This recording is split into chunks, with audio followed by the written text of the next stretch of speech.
Hello, everyone. My name is Philip Palumbo, host of the Palumbo podcast, where we interview some of the most successful people to learn how they got to the top. Today, we have Kunal Seth with me of the Seth brothers, a real estate professional, incredible success coming from India 20 years from now and rising to the top very quickly over that period of time.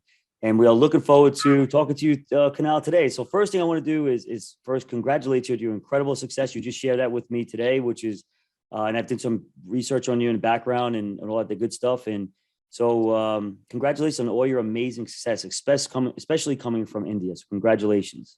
Thank you very much. Thank you for having me on your podcast. Super excited to share my successes, my failures, my lessons learned so that people listening to your podcast today extract some nuggets and they get more success for themselves. Absolutely. That's what this is all about. So appreciate it. So first, when you told me that you came over here from India 20 years ago, right? First of all, did you learn the language, the English language in India? How did that work? So India is actually the largest English speaking nation in the world. So what's great about India is it's a big country, very diverse country, but everyone who goes to school learns the English language. In fact, all subjects, history, geography, science are taught in English. Our national language is Hindi, Hindi, so we learn Hindi. But based on what region I come from, we learn the local language as well. So everyone in India is bilingual. So when I was studying, going to college, undergrad in India, I studied English. And when I moved to US, my transition from India to US was relatively easier. But I did have a thicker Indian accent back then. Right. 2 decades over, we have refined to speak more American style. Right. Yes, I did not have to learn the language when I came to US. Right. You sound great. You look great. So tell me about your aspirations. When you were younger, did you have this moment where you said, I want to get to the US and I want to live the American dream? Was there a moment or something that happened when you were younger that was like a switch that went off? So it wasn't like the fairy tale story. I never had a dream or vision coming to America or coming to US to study or work, but I was always passionate about being successful. And I'm also a risk taker, but I take calculated risk, Philip. So when I was doing my undergrad in India, I applied to several MBA or grad schools in India. And I got admission to one of the top MBA schools in India. And I said, you know what, let me evaluate the opportunity of going to US. Now, the blessing for me was my parents are financially successful. They said, Kunal, if you want to go to US and study over there, we'll support you. So I applied for my GMAT exam, took all those tests, got my scores, applied to a few universities, got admission in one hand. Now, while I was doing that, the MBA school in India, I went to them and deferred my admission by a year so that if I don't get admission in US, I have a fallback option. Right. So people who aspire to come to US, getting admission, getting admitted to a university is the easy part. The biggest hurdle is getting your visa to come to US to study. So I still remember, Philip, it was 4:00 in the morning, standing in line outside the US consulate. Wow. When my turn came to go inside the consulate and get interviewed, the lady behind the counter, she had a decision to make in 5 minutes or less. Is this person good enough to go to US to get his degree over there? And I went to the counter thinking, you know what, if it's in my fate, I'll go. So till the time I did not get my visa in my hand, it was just a dream. But once I got my visa in my hand, Philip, from that day on, it took me about 2-3 months, travel plans to come to US, but I was vision focused. I said, I'm coming to America. When I'm going to come to America to make a living, not for me, but for my next few generations. And I was just 20-year-old. I was still a relatively young person, a kid. My parents gave me, tuition money for the first year.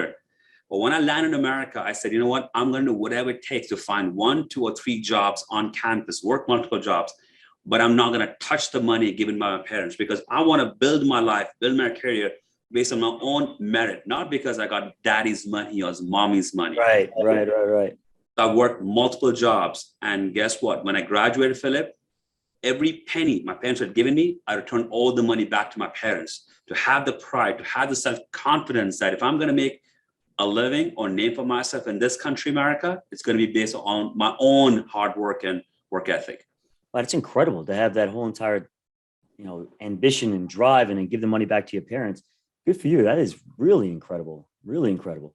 So when you just said that, you had this vision to build wealth for multiple generations. It wasn't to build wealth for yourself and for your family, but you thought even longer than that. How'd you obtain that mindset? What made you think that way? So I'll walk you through my thought process and journey. So when you come to US, I went to college to go do a master's in a program. Now, when you come to US on a student visa, you have to have an employer sponsor your work visa. If you don't get no sponsorship, you get shipped back to your home country. And you have 12 months to find someone to sponsor your visa. So while I was in grad school, I was competing for job opportunities between all my peers. But my American co-friends or classmates, they were blessed to have the US citizenship. They didn't have to fight for sponsorship from employers. So I had to work even harder, get better grades. I took extra credit hours. I took certain certification exams. So I went for a program called internal auditing. I'm sure you heard about what CPAs are. There's something called as CIs, Certified Internal Auditors.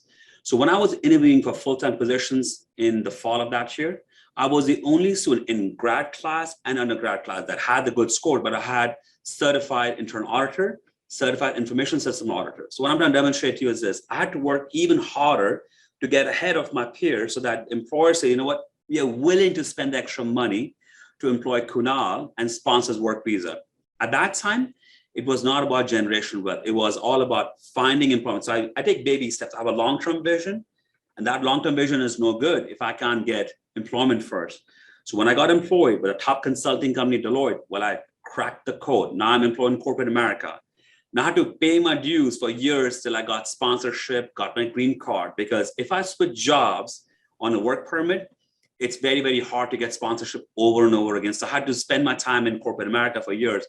But I was always passionate about being in control of my time today so I can control my paycheck tomorrow. And between you and me, people who are in corporate America, they play it safe, 9-to-5 job. 100%. Benefits.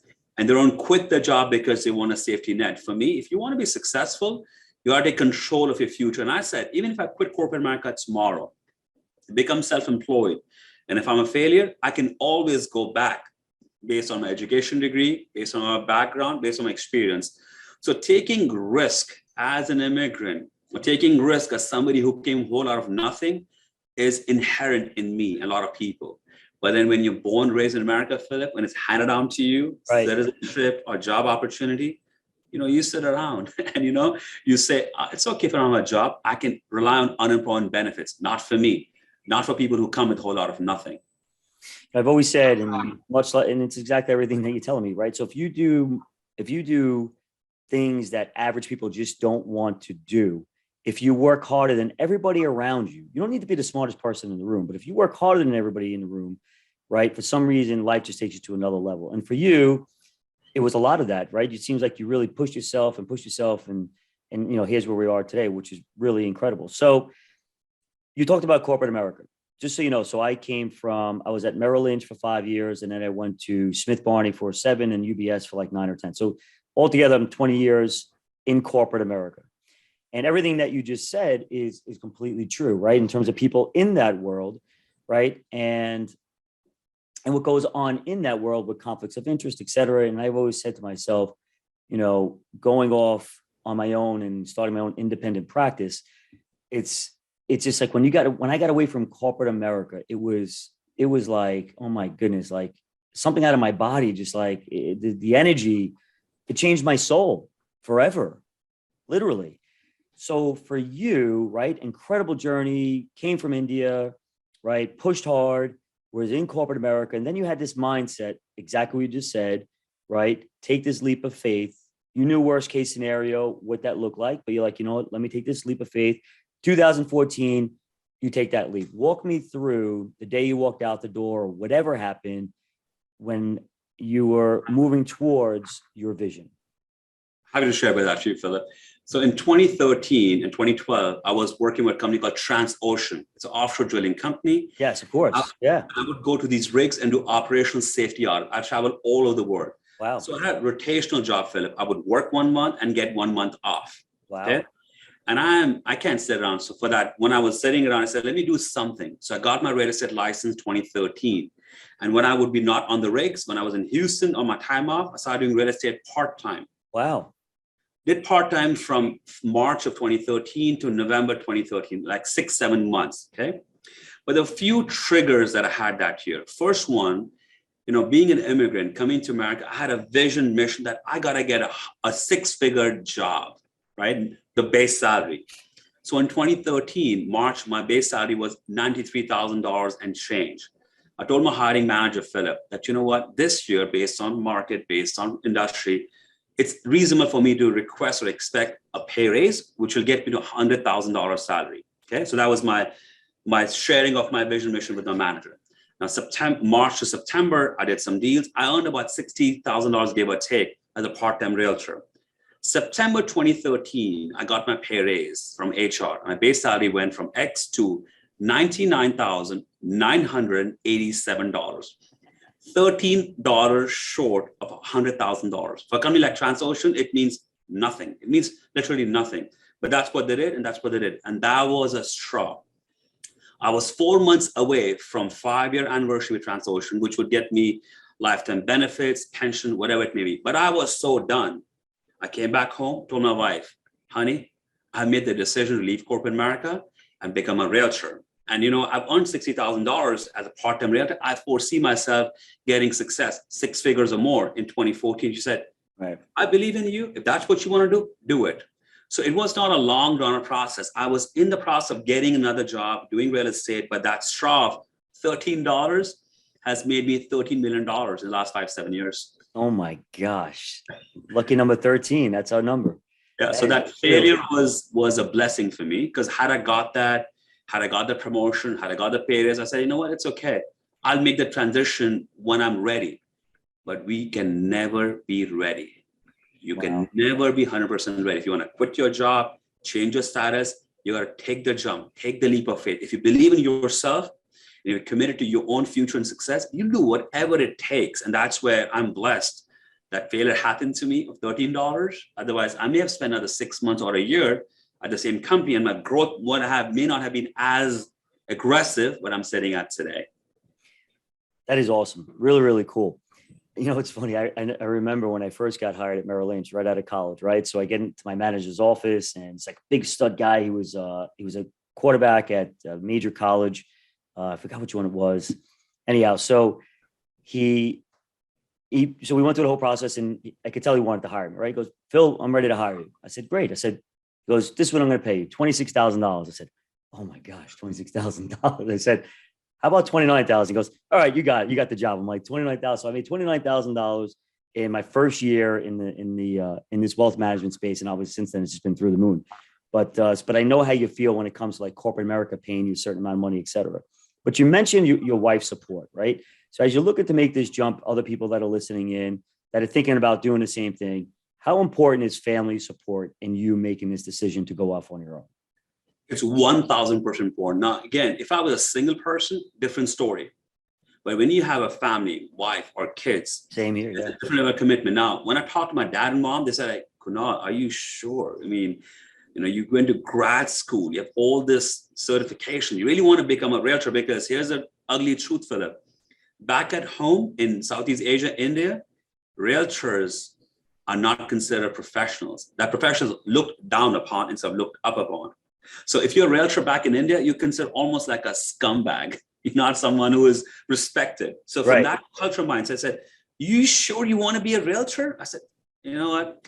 That's what I'm going to do. But had my wife said, listen, honey, maybe wait for another few months. And by that time, we were actually expecting a first baby. So we had personal changes happening in our life. My wife was at home, unemployed, because she was nursing a baby.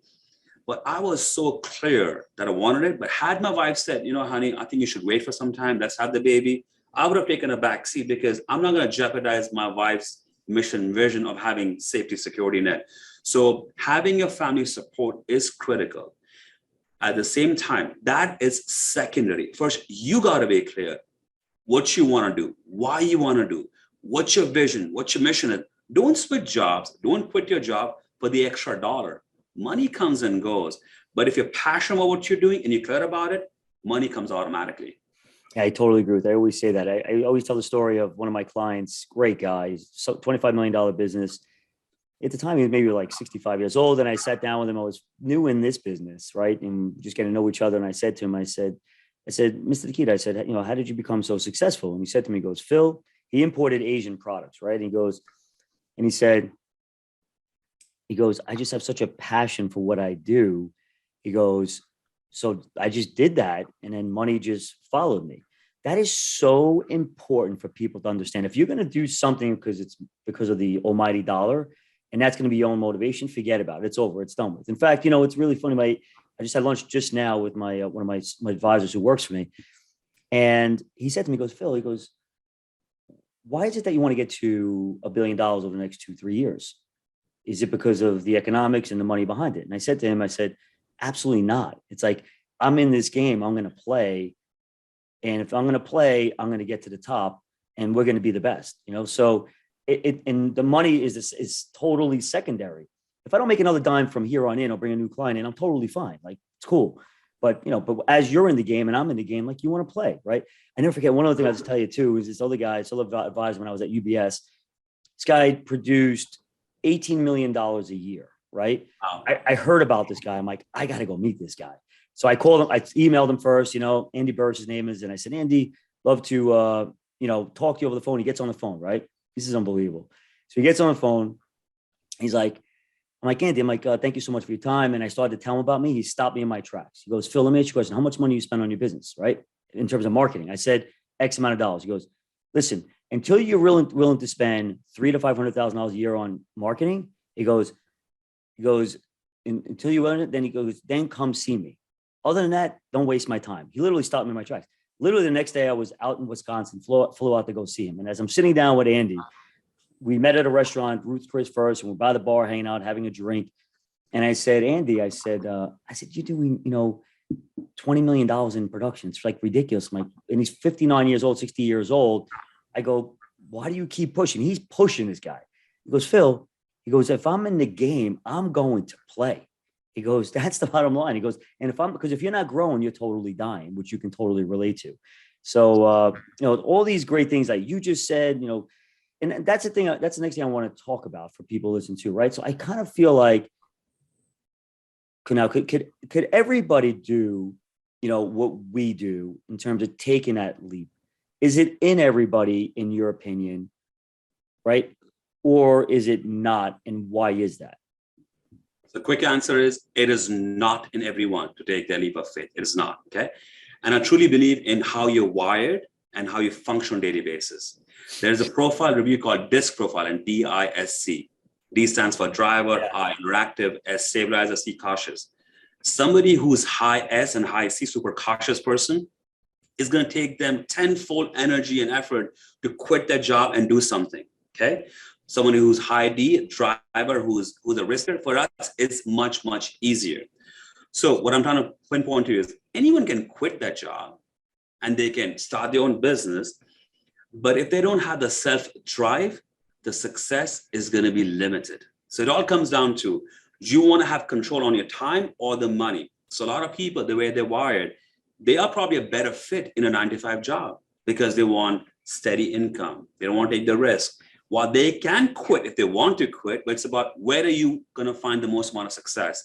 The risk takers fail and fall. Elon Musk, he has bet everything that he's had multiple times because he's driven, self-driven, self-motivated person. There's a philosophy where I like people who come with batteries included. I don't have to wind them down every day.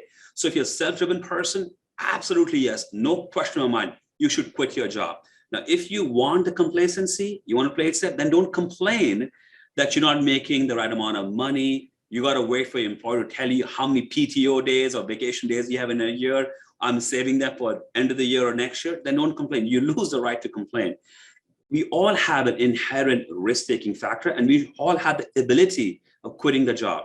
But I truly believe some people are wired to be entrepreneurs. Some people are not. And figure out which side you're on. And maybe being an entrepreneur is not for you. When you think about people that are that 9-to-5 type person who don't want to take the risk that we deal with, right? Take that person, you take entrepreneurs like you that, as you know, it's really nonstop. You're constantly going, right? You're constantly going. and yes, you have, thank God, goodness, great success monetarily. You can pretty much do anything you want. All those free, you get the freedom to do whatever you want to because you're the boss, etc. You ever think to yourself, like, gosh, it's great being in this entrepreneur business, but there's a lot going on here. This 9 to 5 person who made that decision, who goes home without the headaches, more or less, not exactly, but you understand what I mean. Do you ever think like, gosh, maybe that route is a better route to go? Sometimes it's nice to not, be that person, 9 to 5 person, or you're like, I wouldn't trade this for anything. For me, its answer is hell no. Hell no. At the same time, I'm with you. The tuition fee I paid to work for Deloitte, to work for Transocean, has made who I am today. Had I become a realtor straight out of college, I would not have been successful. But the discipline I learned in corporate America, the fact that I know what deliverables mean, what it means to show up for a meeting prepared, that I would not have learned. That's why most realtors in Texas market make average $30,000 to $40,000 a year, right? A few years back, I paid over 6 figures in just my taxable income. So the reason I'm successful because I'm driven, self-motivated. So for me, today, 9 to 5 job is not an option. I will never do it. But I had to pay my tuition fee because the visa said I had to work in corporate America. I had to go through the grind. But what I learned from that has made who I am today. So I would tell anyone listening to this podcast today, no matter how young or old you are, you have to pay the tuition fee. Working for somebody, have the discipline of following orders, following the protocol, following policy. Because once you do that, and once you start your own company, you know the importance of having expectations, deliverables, policy and procedure. Because if you've never done that, you won't care about being disciplined. Even when I was a brand new agent, the first thing I did was took physical office at my brokerage. I would go to the office every day, dress up to work. Most realtors, they sit at home. They get a phone call, they jump in the car and become tour guides. So the discipline I have for my success today is truly where the foundation was laid out in corporate America. That's awesome. That's really great. Robin Sharma, the monk who, you ever read that book, The Monk Who Stole My Ferrari? I've not read the book, but I know who he is. Yeah, he's great. Really great. Just curious if it's a phenomenal book too. Really Yes. life-changing book, actually. So let's get into real estate. So you're a real estate professional, right? So I've always wondered. So there are many of you out there, like there's many of me out there, right? And obviously you're just exponential in terms of growth over the past 10, 15, since you started in 2014 to where you are today. What makes you different? So first thing is I have an abundance mindset strategy where there's plenty to go around for everyone. I know for a fact, no matter how hard I work, no matter how successful I am, if I don't duplicate me or my processes, my growth is going to be limited. So I believe in recruiting, training, coaching, mentoring agents or brand new agents and make them successful so that when they're successful, I'll be successful. Most realtors make the mistake. They do all from start to end, finding a buyer, prospecting, marketing, showing homes because they think they do it perfectly. They do it the best. They don't believe in delegating or hiring someone to do that job for them. Other big mistake is most realtors do not know their hourly worth. What's my hourly worth on a day-to-day basis? So early on, I had to know what my worth by the hour was. And very quickly, I had the first admin to do tasks that were not financially viable for me, which were not money-making activities. That's another mistake. Coming from corporate America as an auditor, I got to know all the details on a daily basis. I got to know my numbers, track my numbers. So I have these Excel tools, pivot tables. I track my numbers to the T. I know exactly how many contracts I or my team wrote 3 days back, 3 months back, 3 years back, 6 years back, and what our projections are. So if I'm running my real estate company as a business, having policies, procedures, guidelines, and strategies, I'm running as a business. Most people fail because they go after their network of their friends, family members. Oh, it's easy to sell real estate. They go on HGTV, watch all these shows, unlock a door, and here comes $1 million. It does not happen like that. It happens very rarely. So the discipline, all those things make me successful. But it's all about sharing knowledge, sharing expertise, making better people around you. And you know what? When the time is right, they come back and partner with you. And it becomes a partnership that makes them and makes me successful. So as the leader of your team, how do you motivate people? How do you keep them in their chairs? What does that look like? So one aspect is the financial incentives, the commission splits. That's what we offer at real estate brokerages, that when you prospect a client, here's what you get, here's what I get on transaction. Most realtors, when they build a team, they have a simple formula for it. I'm giving you easy numbers. If I give you a lead, it's 50-50 commission split. If you bring your own lead, let's just example, it's 75-25, okay? Right. Team lead between team member. I learned early on, it's not about lead generation, it's about lead conversion where I add value. So what I tell my team members, go prospect in the market, do open houses, networking events. When you meet someone, your objective is not to convince them to work with you. Your objective is not to sell them a home. Your objective is to bring them to me. When they come to me, they come into my physical office or a Zoom meeting, I demonstrate value of the organization. I demonstrate value of the success we've had. And I demonstrate success so that they agree to working with the company organization. I make a roadmap for my agent on the team to show them homes and help them make the right financial decisions. So I'm an expert in lead conversion strategy. That, my friend, is the highest possible value, because lead generation, I can go to Zillow.com, Right. buy the impressions or do Facebook ads.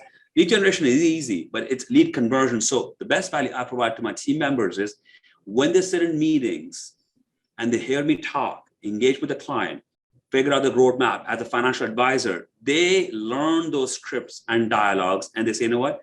After a year, 6 months, that dialogue becomes their dialogue, and then they become their own machine where they speak like financial advisors instead of realtors. Because realtors, most of them are tour guides. They talk about bedrooms, bathrooms, square footage, tax rate. I mean, you can go on Zillow, you can go on the local MLS and look that up. It's a cheat sheet. You are a value-added partner when you are giving valued information to the client. And that's when you say, you know what? He or she is incredible. He or she answered questions or anticipated objection that I was going to have and answer all that for me. Now, selling a home or showing a home is the easy part. Right. So it's about demonstrating value, knowledge-based expertise, and helping them get experts in converting leads instead of lead generation. In your business, there's not a recurrent fee revenue type model, right? So as a realtor, when you start January 2nd, that's when normally business starts of the following year, you start from zero. Do you do anything within your business that acts as a recurring fee revenue type model, or it's all new sales? Honestly, so the company I'm with, I'm part of EXP Real Estate Company. Okay, so as Seth Brothers Real Estate Team or company, we do transactions, we earn commission, and rinse, repeat, rinse, repeat, rinse, repeat.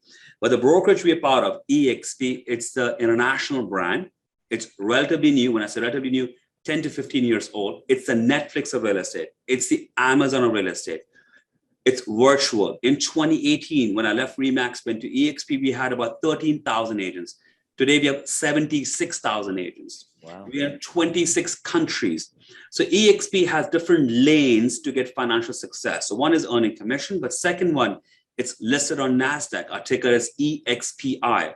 We get stock of EXP at different milestones. Third one, we have a revenue share model, which means if I'm a realtor with EXP, I recruit someone into EXP. Every time they do a transaction, I get a piece of the commission. That's great. So I'm getting revenue share coming in. So since I left Remax in 2018, I have 195 people I brought into EXP. Most of them are in Texas, but I have people in California. I have 2 in Mexico, 1 in India, South Africa. And I coach, mentor them to be more effective in sales. Here's a roadblock. Most realtors are not successful. In 2018, with Remax, my team did 68 million. 2019, we closed 86 million. Wow. 2020, 121 million. Last year, my team closed 151 million in sales volume. We closed over 300 units. So we are a top producing team. Now our production success has got nothing to do with the brand behind me. It could have been Keller Williams. It could have been Remax. It could be EX. It does not matter. It's what I bring to the market, my value proposition. And this is where the myth is. My success is not because of brokerage. My success is because of who I am. At the same time, you and I need to have an exit strategy. There's going to come a time, health or personal reason, we may not be able to show homes or work as a realtor. An ugly truth, Philip, you will never attend a retirement party for a realtor. We never retire. We work till we die, because the day we stop selling homes, we stop earning money. So EXP as a company has allowed me to create passive income opportunity as another lane. This is where, when you ask the question, Seth Brothers, we don't have a revenue model, but the EXP brokerage has a model that allows my team members, my organization leaders, to have income stream besides selling homes and earning commission. Oh, that's terrific. That's important. As far as balancing your life, right, with all these things you have going on, these people that, or everybody that you're managing, et cetera, how do you balance your life?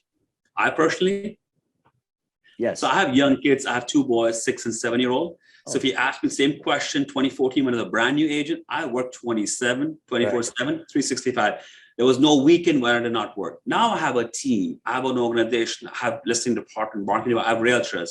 So every weekend, my team does open houses in the market. And I go in as time permits, go see them, coach them, mentor them during the open houses. So weekends are blocked for family time, blocked for friends.